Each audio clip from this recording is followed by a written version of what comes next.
Magandang buhay mga paps, welcome back sa aking munting channel, si Mang Bonsai at iba pa. Ngayon mga paps, sa harap nyo, ito yung aking native guava, ano? So pinakita ko na ito mga paps mga 1 month, approximately 1 month ago. Kung napanood nyo yun, marami akong tinanggal na branches dito. Ngayon, ayan na po siya, napakalago. So ito mga paps ay wala masyadong fertilizer, ano? Isang beses lang yata ako nag-apply ng fertilizer, yung complete na triple 14. Tapos ganyan po siya kalago. Ang pinaka-maintenance lang talaga nito mga paps, tubig. Tapos sunlight. So mabilis tong matuyo, lalo na sa sobrang init. Pero basta diligan mo lang naman siya, tutubo ulit siya. So yan. Yan na po itsura niya. Ngayon, ang gagawin ko mga paps, magpo-pruning ako. I-atras ko yung mga branches, especially yung nandito sa taas. Kasi yan, may mga tumubo na, nagkaroon ng backbudding nung nag-pruning ako. Tapos tatanggalin ko na rin to mga paps. So tara, umpisahan na natin. So yan nga pala yung front na napili ko mga paps. Kung mapapansin nyo, hindi ko pa tinatanggal yung extension pot kasi sayang ng lupa na nandun. So pero pwede na itong tanggalin. Hindi ko muna tinatanggal para hindi na uubos yung lupa sa loob. Kunti na nga lang dati marami yan. So una, tatanggalin ko ulit itong mga to, itong mga nandito. Bilis tumubo, napaka-healthy. So okay lang yan. Magkikreate yan ng parang edad niya, mga paps. Magiging siya, matanda tingnan pag may mga ganyang bukol-bukol. Tatanggalin natin yan para yung nutrients hindi na maging kahati doon sa mga branches na kailangan natin, mga importanteng branches. Yan. So ang tawag dyan ay sucker branches. Kung hindi ako nagkakamali, yan yung tawag ng mga master natin.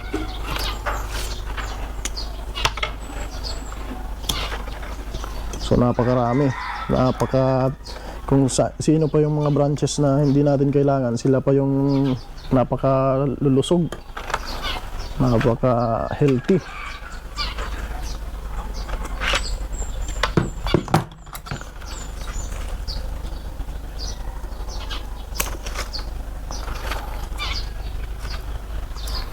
Ayan, ganyan po ang native guava, basta alaga mo sa tubig.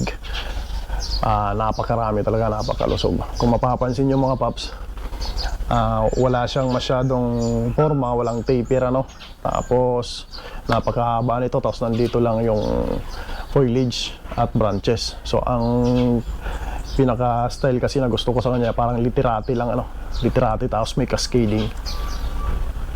So mga paps, ngayon yung branches na ang ipoprune ko. Nalinis ko na yung pinakakatawan niya, branches naman. So ang usually na ginagawa ko pagka nagpo-prune ay galing sa baba, paakyat. Pero sa part na to mga paps, galing ako sa taas, ako mag-uumpisa pababa. Kasi yung branch parang nag-umpisa sa taas. Tapos ito yung dulo, hindi sa baba, papunta sa taas. Although dito pa rin yung apex, pero dito ako mag-uumpisa mga paps, sa pinakataas. So i-atras ko na to, atras ko na yan para magkaroon na ulit siya ng backbudding. Napaka-healthy talaga. Ang ganda mga paps ng foliage. Makikita mo naman, mapapansin mo naman sa foliage niya na sobrang healthy ng halaman. Yan. So nag-iwan lang ako mga paps dito isang node lang, tapos dito naman ay nag-iwan ako ng 3 nang sa ganun ay medyo balance, balance yung part na yan. Ito, yan, mapapansin nyo to, mayroong lumabas dito na branch. Tatanggalin ko na yan. Mas maiksi yung dito kasi para yung forma niya parang triangular shape pa rin, mga paps, kaya mas maiksi yung dito. Itong isa na to, since meron ng may bagong shoot dito. Yan, pakita natin to. To, meron bagong shoot dito. Yan mga paps, meron ditong shoot na lumalabas. So gagamitin na natin yung shoot na yan. Ipopro na natin yan. Ang sagad dyan. Itong isa medyo buwasan siguro natin itong ano na to. So ito hindi ko muna to puputulan, hahayaan ko muna siya na maging mature, maging brown yung branch niya bago ko siya i-trim, i-prune. Itong isa na to. So itong isa na to mga paps, yan, meron ulit siya ditong lumabas, nagkaroon siya na dyan ng back budding. So hanggang dyan na yung putol ko. Yan. Pero yung putol ko mga paps, hindi ko sinasagad doon sa may malapit sa kanyang shoots para magkaroon ng room for dieback, kasi mamamatay ang branch na yan para hindi madama yung tinira natin na shoots. So naglagay tayo dyan ng room for dieback. Pihitin lang natin para mapunta sa side yung branch. Baliktarin natin. Baliktad. Yan. Tapos ilibre na rin natin yung node. Ayan. So ito mga paps, meron nang bumalik dito na branch ito. So bali parang siksika na kasi sila dito dito sa part na to. Meron pa siyang isa dito Parang gusto ko tanggalin to, yung branch na to. Ito na lang yung magtutuloy. So tanggalin na natin yan. Ang isa na to. Yan.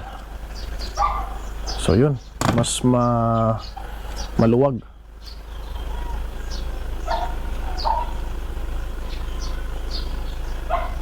So tingin ko okay na yan. Yung isang branch lang na yan.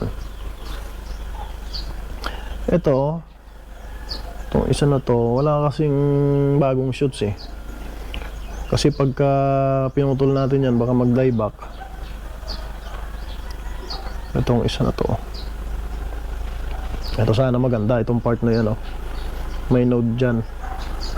Di bali, ipaprune ko to. Puputulan ko lang yung dulo. Ito, at titingnan ko kung magkaroon dyan ng back budding, kasi baka mag-dieback dyan, sayang. So yan, tapos na tong part na to. Dito naman ako mga paps sa ilalim.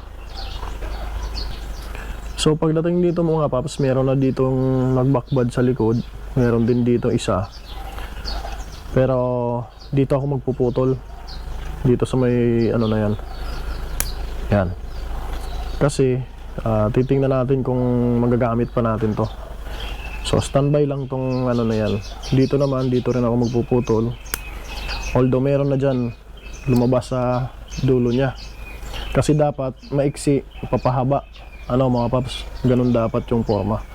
Meron siyang triangular shape. Ayan. Dito na ako magpuputol. Yan. Itong isa na to, ilagay natin dyan. Ayan. Dito, meron ditong bagong shoots na papalabas. Setback, cutback na natin yan. Cutback daw mga paps yung tamang sabi ng isang kabonsay natin. Ang tamang term ay cutback, hindi setback, sabi. So hindi ako masyadong sigurado kasi lagi kong ginagamit pagka nagpuputol ako setback. Pero nakorek tayo ng isang kabonsay natin na cutback daw dapat, kasi yung setback daw ay para sa parang obstacles in life, setback. So yan, ito putulan ko na rin yung dulo. Tapos itong pinakababa, hindi ko muna puputulan to para mas tumaba pa siya, mga paps. So yan, natapos ko na lahat mag-trim maliban dito sa isa na to. Yan. hihintay muna ako na magkaroon siya dyan ng bagong shoots. So titingnan natin yan mga paps doon sa front. So mga paps, ayan at natapos ko na siyang ma-prune. So literati style. So pwedeng yan ang front, pwede rin ito. So sa ngayon, ito yung napili ko na front. So after 1 month, nung last time na nag-rewire ako tapos nag-pruning, after 1 month dyan na po ang nangyari. Pa-pruning ulit, tapos yun na po ang nangyari. So yung ginawa ko mga paps, tinanggal ko yung mga sucker dyan, sucker branches, tapos nag-cut back na para magkaroon ng backbudding, may atras yung mga branches. So ayun na po itsura niya. Kung mapapansin nyo naman, meron pa rin siyang triangular shape. So palalaguin ko ulit ito mga paps, tapos saka naman ulit ako mag-cut back para maging compact na siya, mas marami ng foliage. So sa tingin ko ay yan na yung pinaka branches niya, twiggings na ang susunod nito mga paps. So yun lamang mga paps sa ngayon. Maraming salamat sa panonood. Kung nag-enjoy po kayo at gusto nyo ng mga ganitong content, iimbitahan ko po ulit kayo na mag-subscribe. Click nyo na rin yung notification bell at share nyo na rin mga paps para mas lumawak pa yung maabot ng aking channel. So yun lamang po. Once again, maraming salamat palagi sa suporta at happy bonsai mga paps.